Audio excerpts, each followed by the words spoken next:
వెళ్ళాము.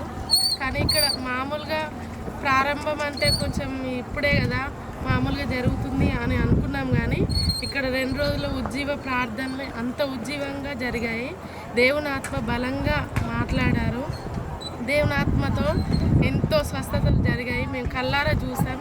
చాలా మనస్ఫూర్తిగా దేవుణ్ణి చూసి దేవుని ఆత్మను పొందుకొని చెప్తున్నాము. ఇక్కడ దేవుడు ఉన్నాడు, ఖచ్చితంగా ఉన్నాడు.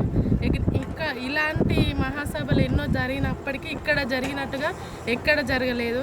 అన్నయ్య అంత గొప్పగా ఇక్కడ దేవుని ఆత్మ మాట్లాడింది. మేము చాలా స్వస్థత పొందుకున్నాం. చాలా దూరం నుంచి వచ్చినా కూడా వచ్చేటప్పుడు ఎంత నీరసంగా ఎంత వచ్చామో అంత సంతోషంగా అంత మేలు పొందుకొని దేవుని ఆత్మని అనుభవించి మరీ వెళ్తున్నాము. దేవుడు జనగాం నుంచి వచ్చినాము.